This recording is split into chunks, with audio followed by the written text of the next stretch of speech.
प्रातः क्लास है 5/12/1968 गुरुवार को बाबा ने बोला रूहानी बच्चों को रूहानी बाप समझाए रहे।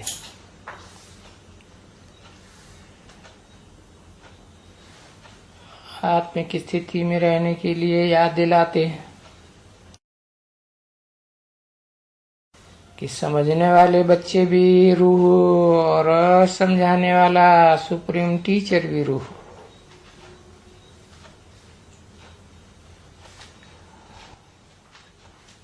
ये क्या बैठ करके करते हो? ऐसे नहीं कि सिर्फ शांति में बैठते हो, नहीं, अर्थ सहित ज्ञानमयी अवस्था में बैठते हो। ज्ञान है तुम बच्चों को, क्यों बाप को याद करते हो? क्योंकि बाप हमको बहुत बड़ी आयु देते हैं। उनको याद करने से हमारा जो भी पाप है सब कट जाएंगे और हम सच्चा सोना सतो प्रधान बन जाएंगे।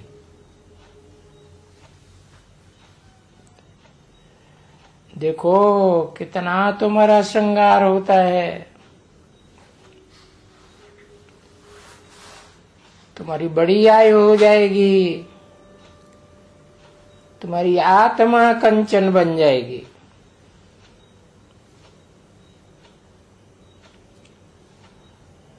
और अभी खाद पड़ी हुई है उस आत्मा में बहुत।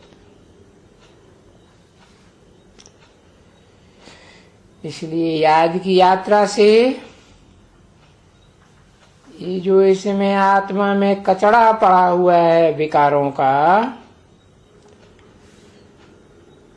रजोगुण का तमोगुण का, वो सभी निकल जाएगा। इतना सब तुमको फायदा होने का है और फिर आयु भी बड़ी हो जाएगी और स्वर्ग के निवासी बन जाएंगे। अच्छा, स्वर्ग के निवासी बन जाएंगे और फिर बाबा आकर के ज्ञान देंगे। उससे फिर क्या होगा? बहुत धन मिलेगा, रतन मिलेंगे, तुम पदमा पदम भाग्यशाली बन जाएंगे।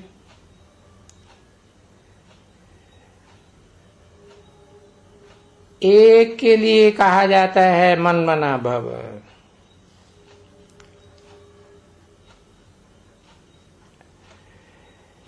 यानी हे बच्चों,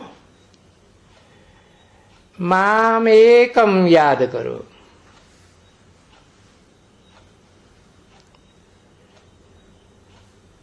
शरीर के लिए नहीं कहते हैं कि कोई शरीर के लिए कहते हो, क्योंकि बाप को शरीर है ही नहीं।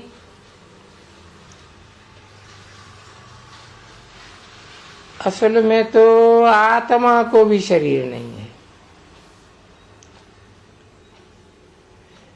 ये आत्माएं अभी शरीर वाली बनी हैं आत्मलोक से आकर। पुनर्जन्म लेते लेते अभी आत्मा भी पत्थर बन गई है। तो पत्थर से आत्मा को अभी कंचन बनने का है, ठीक है ना? तो इतना सब तुम बच्चों को यहाँ एक तो पवित्र बन रहे हो,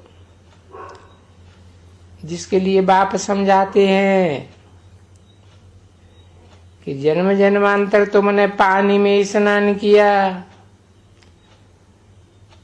है, बहुत स्नान किया, इस विचार से कि ये पानी से हम पवित्र बन जाएंगे, हम पवित्र से पावन हो जाएगा। परंतु रिजल्ट क्या हुआ कि हम और ही पतित बन गए, कोई फायदा नहीं हुआ। नहीं, और ही नुकसान में पड़ गए, क्योंकि ये है झूठी माया, झूठी काया, झूठा सात संसार। सारा संसार झूठ बोलने वाला है। उसमें भी नंबर 1 झूठ बोलने वाला कौन है? ये तुम्हारे गुरु लोग। बाप ने समझाया ना, जबकि मैं तुझे पार करता हूं, पावन बनाता हूं,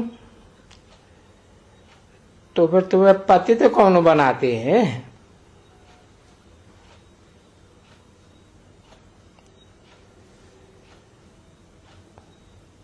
ये बात बाप ही बताते हैं।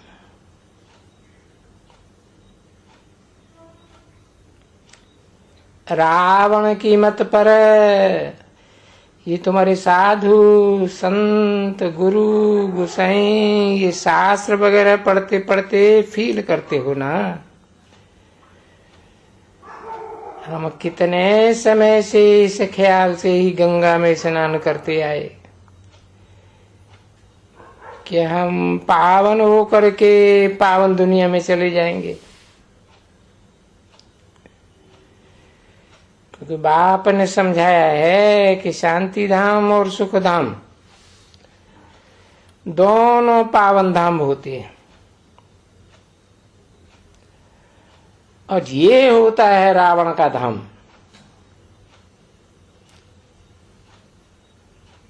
और वो होता है पतित धाम। ये तो याद कर सकते हो ना, ये कोई डिफिकल्टी तो नहीं है, मुश्किलात ही नहीं है। तो ये याद करने में कोई मुश्किलात हो? अच्छा, याद करने में कोई मुश्किलात भी नहीं है, न कोई को सुनाने में मुश्किलात होती है। कुछ न कुछ मुख तो खोलना चाहिए ना। तो जब भी कोई भी मिले तो उनको कहा जाता है, अपन को आत्मा समझ है, बेहद के बाप को समझो, सो समझ जाएंगे झट। क्योंकि आत्मा का बाप है परमात्मा।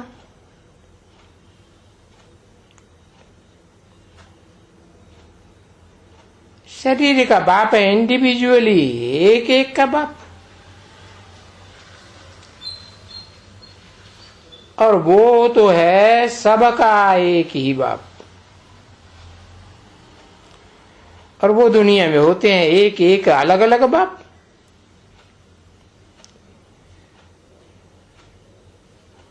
अब ये भी तो डिफिकल्टी नहीं है समझने में।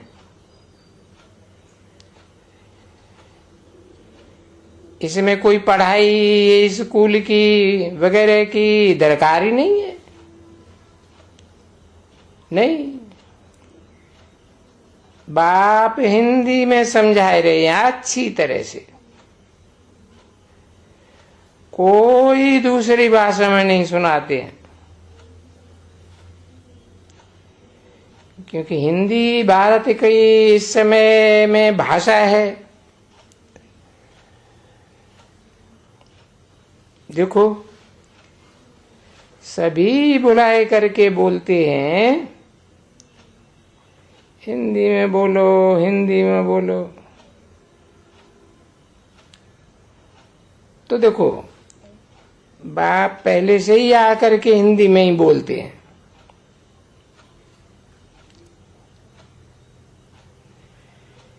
इसलिए तुम बच्चों को ही कहा जाता है।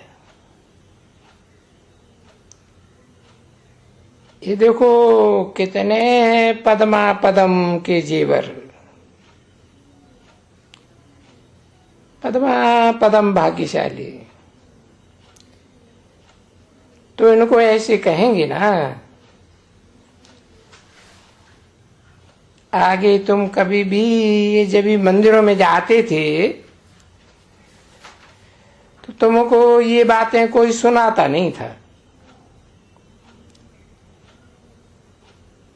कि ये बहुत भाग्यशाली है, इनके पास बहुत धन है, ये लक्ष्मी नारायण विश्व के मालिक हैं, स्वर्ग के मालिक है। परंतु बने कैसे ये तो मालूम होना चाहिए ना। तो ये कैसे बने किसको मालूम ही नहीं है। अभी तुम जानते हो बाबा हमको बताए रहे कि हम सहज राजयोग के द्वारा, बाप बताए रहे हैं मेरे से इन्होंने संगम युग पर, कहे पुरुषोत्तम संगम युग पर ये राजभाग पाया है।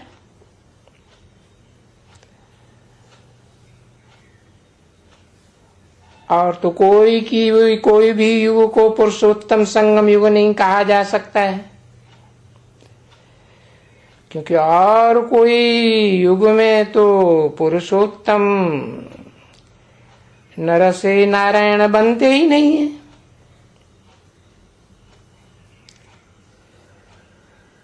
तुम अभी पुरानी दुनिया के युग वाले, अभी नई दुनिया के युग वाले बनते हो।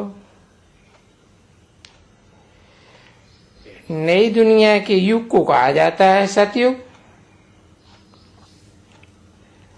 ये बात भूलते तो नहीं है ना। तो वास्तव में इतना सा तुमको रोज रोज समझाने से बाप कहते हैं सिर्फ 2 अक्षर भी याद करो तो भी ठीक है, और अर्थ सहित याद करो। है ऐसे नहीं सिर्फ कह दिया शिव बाबा, अर्थ भी तो चाहिए ना। शिव तो उसे कहा जाता है जो सदा कल्याणकारी है। शिव उसको कहा जाता है जो सदा कल्याणकारी होने के साथ साथ सदा निराकारी स्टेज वाला है। निराकार आत्मा ही है, उनको अपना शरीर है ही नहीं। तो तुम ये शिव बाबा अक्षर तो बहुत याद करते आए। गीता पढ़ते हैं, मन्मना भव मद्यादि भव, परंतु इसका अर्थ कुछ भी नहीं समझते कि इसका अर्थ क्या है। मन्मना भव, मेरे मन में हो जाए, समा जाए। और जब मेरे मन में समा जाएगा तो जो भी कर्म करेगा, यजन करेगा, मेरे लिए करेगा। तो मध्याजी भव। तो ये बात बिल्कुल ही नहीं समझते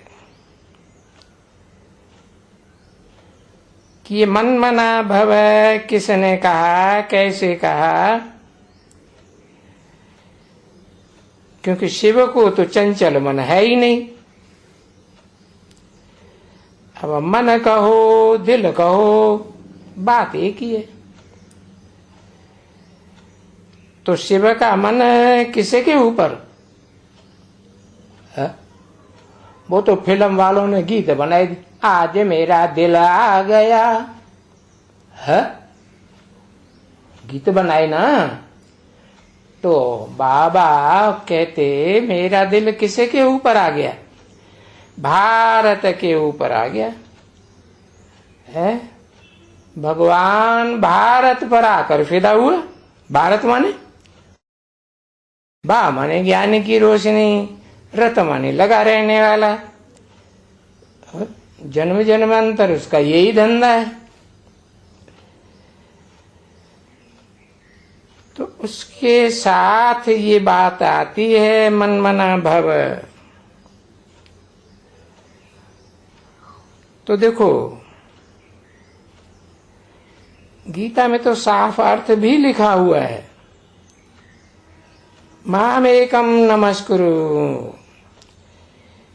मुझे एक को नमन कर, बुद्धि से झुक जा, अपनी बुद्धि का देह अहंकार न दिखा।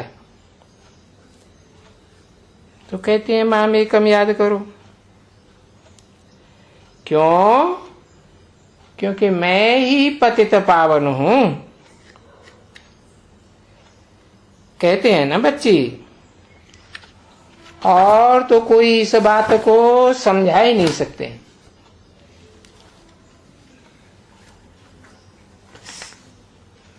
कि मैं पतित पावन हूं, कैसे पतित पावन हूं?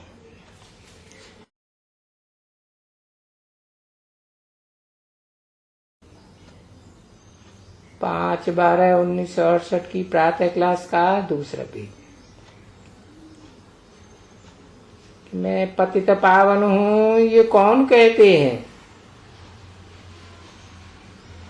और ये कौन कहते हैं कि मुझे पावन बनाओ? वो जो पावन बनेगा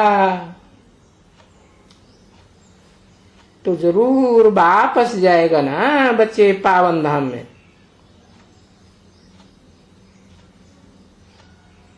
तो तुम आत्मा जब आए हो वहां से तो सत्व प्रधान थे, पीछे पुनर्जन्म लेते लेते इंद्रियों के सुख भोगते भोगते तमो प्रधान बन गए।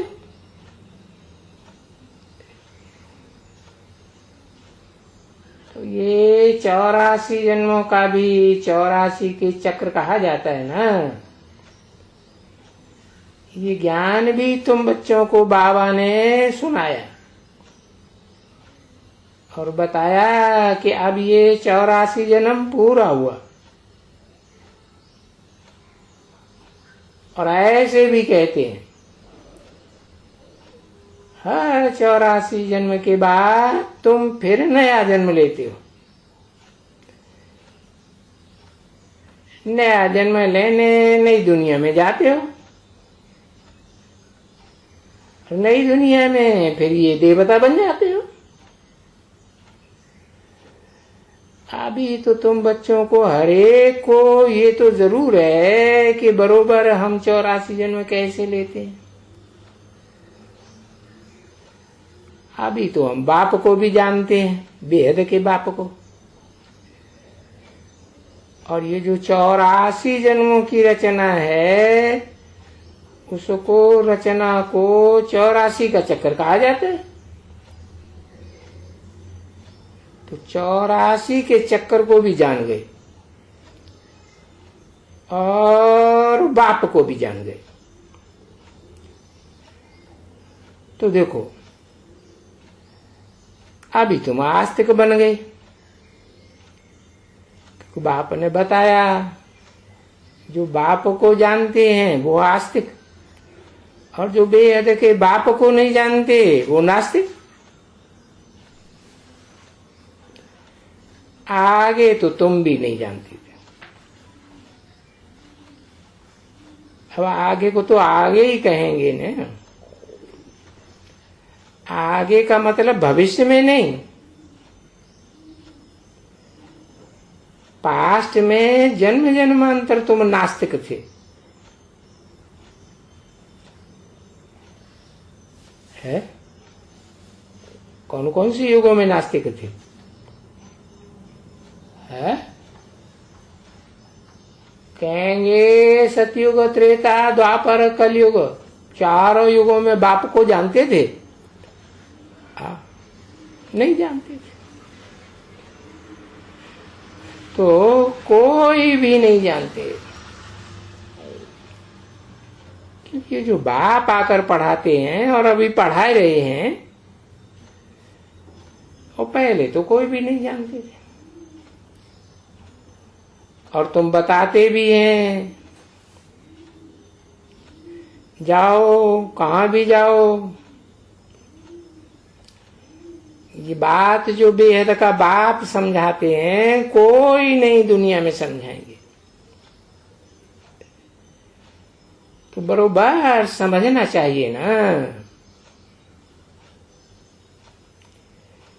कि भाई तुम्हारा भी श्रृंगार कौन कर रहे हैं? है? कौन कर रहे हैं?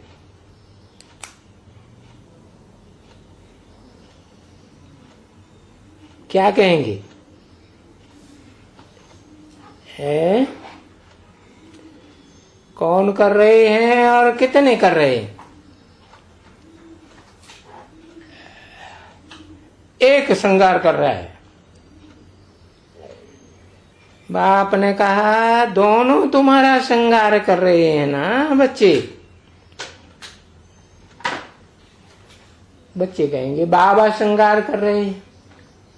अब बच्चों को तो बता दिया निराकार और साकार दोनों के मेल को बाबा कहा जाता है। तो तुम्हारा श्रृंगार दोनों कर रहे हैं, क्योंकि प्रवृत्ति मार्ग है ना। दो के बगैर तुम्हारा श्रृंगार हो सकेगा? बताओ। है? विचार करो। दो बाप अगर न मिले,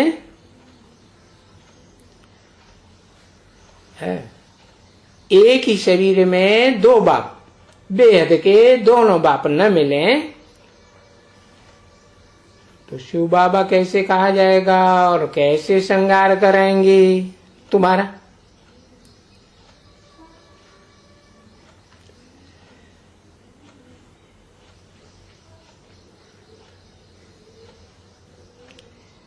कराएंगे क्या? ये ब्रह्मा कैसे श्रृंगार कराएगा? जब दोनों मिलते हैं तो कहा जाता है ना।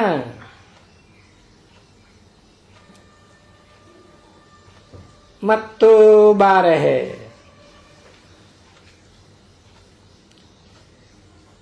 तो एक और दो मिलते हैं तो 12 होते हैं।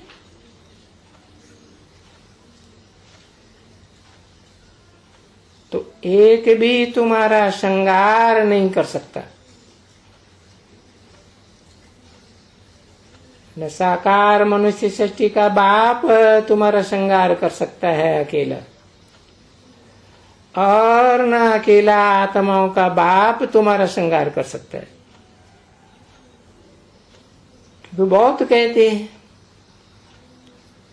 भगवान हमको प्रेरणा से, शक्ति से बल देते हैं, परंतु नहीं, दो बगैर तुमको बल मिल ही नहीं सकता, कभी भी नहीं मिल सकता। जब दो मिलते हैं और आकर के ये शरीर धारण करते हैं, ये शरीर रूपी रथ का आधार लेते हैं, तब तुम्हारा श्रृंगार हो सकता है। नहीं तो कभी भी तुम्हारा श्रृंगार हो ही नहीं सकता। ये जब दो मिलते हैं तब तुम्हारा इतना श्रृंगार होता है। देखो, तुम देखते हो ना, है? अभी तुम्हारा श्रृंगार कहाँ है? होता है? है? अभी तुम्हारा श्रृंगार है या नहीं है? है। अपनी शिकल तो देखो, अपनी चलन तो देखो, है? सभी को देखो, एक की बात नहीं। टट्टू देखो, इन टट्टुओं को। टट्टू माने घोड़ा, वजन ढोने वाला है। ये गौशाला का वजन ढो रहा, वो गौशाला का वजन ढो रहा है, इनका वजन, अपना वजन, घर वालों का वजन, लौकिक का, अलौकिक का, पारलौकिक में तो वजन ढोने की बात ही नहीं। हाँ, ये तो जानते थे कि हम बरोबर वैश्यालय में डूबे पड़े थे,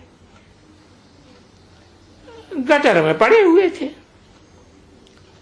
समझा ना। और अभी भी देखो, अपनी मनसा को देखो, गटर में डूबने के लिए कितनी कोशिश करती है। बाबा तो भेज देवे एकदम स्वर्ग में, और ये तो एकदम विषय वैतरणी नदी में कूदती है।